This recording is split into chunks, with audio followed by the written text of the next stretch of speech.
Jai Shri Ram. There are lots of GRE essay topics on values. Now, one of the topic goes like this. Most people think that their deeply held values are the result of rational choice, but reason often has little to do with the way people form values. So, what does this mean? The speaker says that most people, and the instructions for you is you have to write an essay within 30 minutes. There are 6 grade points. You are free to decide to what extent you want to agree with this. That's the instruction. So, most people think that their deeply held values are the result of rational choice, right? The speaker says that people think that their values, deeply held values, are the result of rational choice, but reason has nothing to do. Little to do means nothing to do with the way people form values. Now, there are lots of assumptions the speaker is making here. For one, I think most people don't have any values, and if they do have any values, uh, they won't have made any conscious effort to decide what they are going to value. Usually, they value things which were passed down to them from generations, and religion plays a very important role too.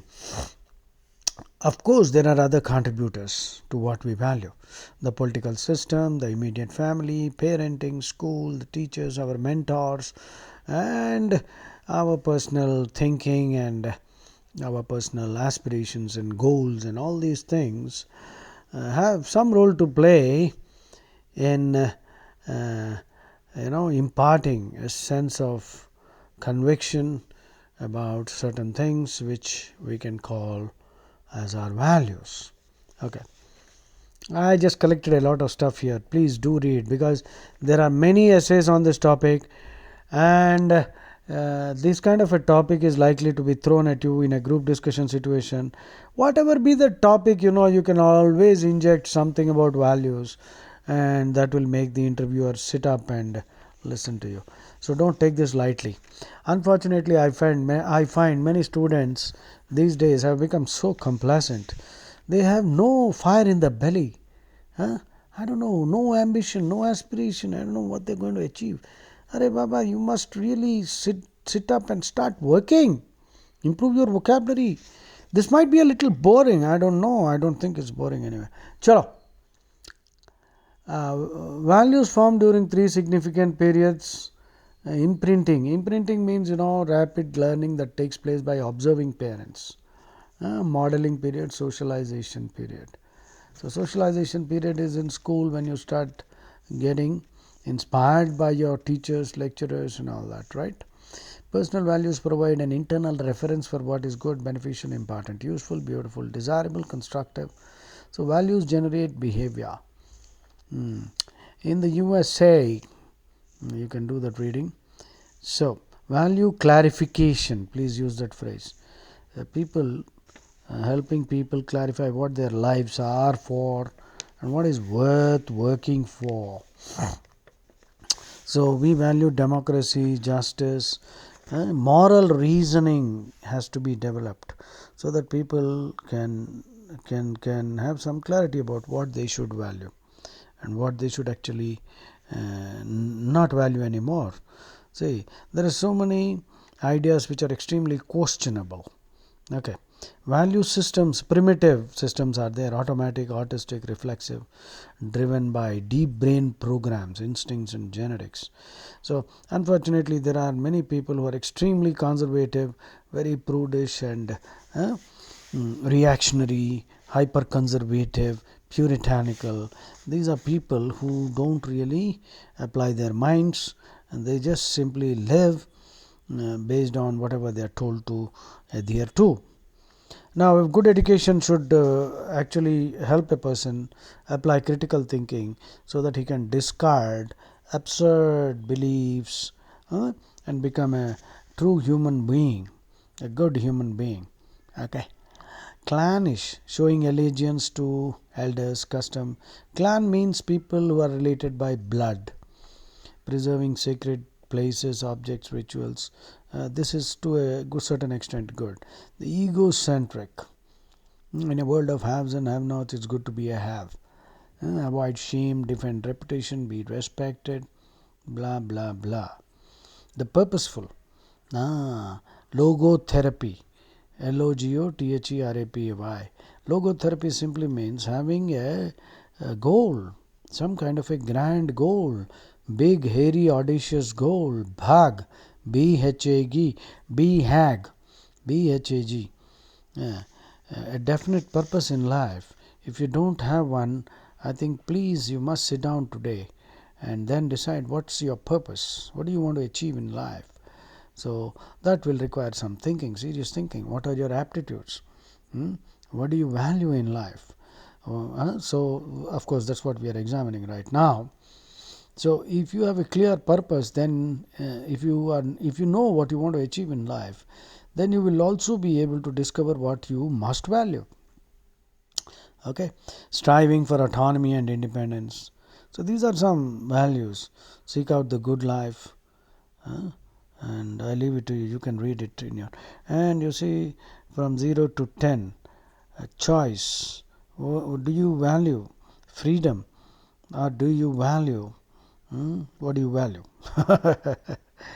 Do you value somebody who's going to tell you that it's all about destiny, so there's no freedom? So what do you believe in? Great deal of choice? No choice at all. So at the bottom of this page, here is a list of many everyday commonly held values. Take a good look at them and rank 10 of these. What do you value? I think once you go through this small activity, I think you will be able to. Of course, you will have to write 2 paragraphs. Most people, we value democracy, right? Not dictatorship, not communism. Look at China, and it's horrible. You see, people don't have any freedom. There are many idiots who are still subscribing to Marxism. Marx was the biggest. Karl Marx. He's a big loser, a failure. All his theories are failures. He predicted that capitalism will destroy itself. Nothing like that happened. And all his predictions have gone wrong. Capitalist societies are hellholes, basically shitholes. There's no freedom anywhere. China is just a namesake communist state. It's more capitalist than any capitalist nation on the planet today. Okay, so Marx himself was a drunkard, a loser who never worked. He was a sponge. He was mooching, cadging of his friend Engels, whose father was a bourgeoisie, petit bourgeoisie. He owned a factory. So this fellow, unemployed, he produced 6 children whom he could not feed. His wife, poor wife, was working as a maid servant and she couldn't pay rent. She was thrown out of the apartment. So if you look at Karl Marx's history, no job, 6 children, can't feed them, he's sponging on his friend and wrote some nonsense, and many idiots are following it. Even today, this kind of left liberals, they are not liberal, they are bloody idiots. And the world has seen enough misery. Communism is a bloody disease. It's a cancer, right? So, we value democracy. I just gave you my reasoning. It's a rational choice. If Karl Marx had been very good, I would have chosen that. There's nothing good there.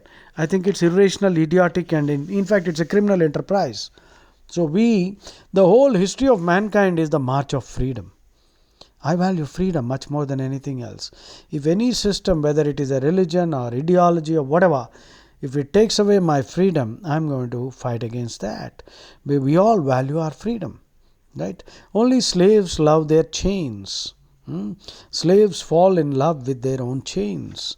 So, the Stockholm Syndrome, let us not be affected by the Stockholm Syndrome. Stockholm Syndrome simply means, the victim of a crime develops a sympathy for the perpetrator of the crime over time. So then I think that's it. We can end it. Write 2 paragraphs on values which are actually based on rational choice. We chose democracy. We value our freedom. We can explain why we value our freedom. Whatever you can explain logically and convince somebody about, you can claim that that is a value based on rational choice.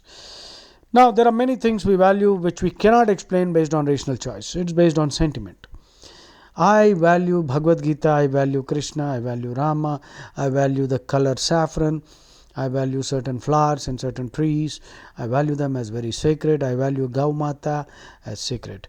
Now I cannot explain to them and convince them using any logic. It's a deep sentiment, it's spiritual. Similarly, you could have your own. So I think you must respect my sentiments and I must respect your sentiments. These are values which are based on sentiment. Now the word sentiment means a very refined feeling. So values can be based on feelings, sentiments, and customs which are handed down, and in which there is neither sentiment nor rationality, simply some kind of a blind allegiance. Sometimes these customs can be dangerous, very regressive, very what you call benighted, very backward. We must reform ourselves. So that's it. You can write 2 paragraphs about values which are based on rational choice, and though we are perhaps not aware that they were based on rational choice, right? And then values that are based on sentiments, and perhaps some are based on a blend of both. Some, you see, you have a little of sentiment, you have a little of what you call rationality. All this is possible. So write a nice essay and show it to me, send it on WhatsApp. I'll give you feedback, audio feedback. Jai Shri Ram.